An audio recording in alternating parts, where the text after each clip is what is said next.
Hey y'all, it's Kai, and today I want to talk about when I worked in the eco-friendly industry. So I used to work for a company they sold eco-friendly disposables. So they made things out of like palm leaf plates, you had bamboo cutlery, wooden utensils, all sorts of things like that. And they would also print on certain things like drink stirs. So I would actually put the logos together and then put them on drink stirs or food or like forks and things like that. And that part was really cool. I thought that was a lot of fun. But the problem was, I was there supposed to be their social media manager. I never really got to do social media, which was really annoying because that's what they kind of like hired me for. It's like, really? And I became more of the customer service. So I had to like talk to people on the phone. The custom like industry where you customize things, it's really like difficult because people are very like choosy and opinionated. One minute they're like they want this and they want that. Like one lady, I'll tell you, one lady, she was so on their website they would have you could put your logo on it on their items as like an example.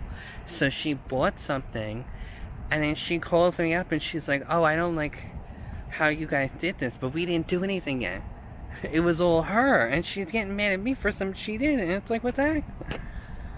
So you think custom like industry, it's a customizer industry. It's very interesting. Definitely not something I would really want to do. I'd rather just make my art and sell it. But so I became their customer service. So I only got to do like social media things that were like Halloween or like Christmas or something like that. So the owner was like an older man in his 50s. Not that it's old, but he had like 4 kids, and he was just always complaining about something. He was always talking about how beautiful women are, but he has a wife. It was like kind of weird. One time he brought his kids in, and they like kept messing with my desk, and I'm like, I can't work like this when they're like messing with everything and stuff. And then I also noticed that he would complain a lot about the other workers. So I'm like, he's probably complaining about me too. And it was funny because, he would say things like he liked that I could do my own thing. But that's when I came to social media. But when I was learning how to do a program that I've never done, he would complain about me making mistakes. But then if he made a mistake, it was like, oh, everyone makes mistakes. If I make a mistake, he's like, oh, the world is ending. And I felt very singled out there because it was like everyone there was like a frat boy, except for this one guy in the warehouse, which I feel like we were treated the same. But it was me and this other guy in the office, and then the owner was usually in the warehouse. But I did appreciate that he would stick up for me, the other guy. But it was funny because the two of them, him and the owner, they were like, they never met before until the one guy started there. And they became like best friends, and they would go out on lunch break together and stuff like that. And I went on LinkedIn last year. His so-called best friend doesn't work there anymore. I'm wondering if the same thing that happened to me happened to him, because I got laid off after 8 months because social media wasn't making them sales, even though I didn't get to do social media. So obviously it's not going to make sales.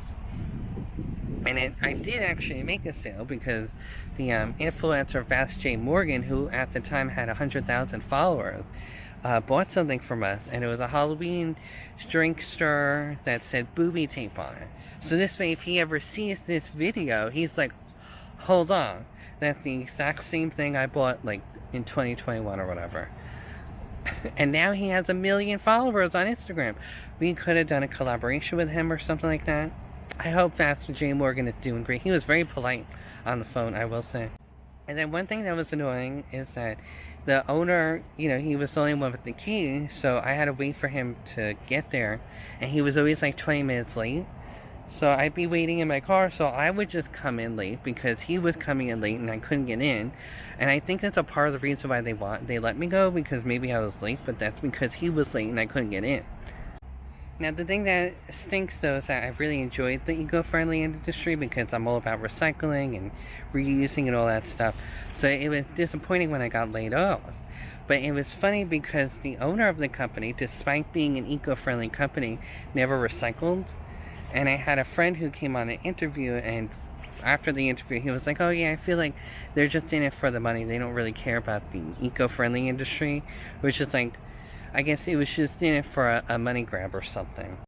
Also, I think it's funny that I was really into this character called Flower Power from the game Twist Metal 3, and her whole thing was about saving the world, and she would shoot like flowers at people.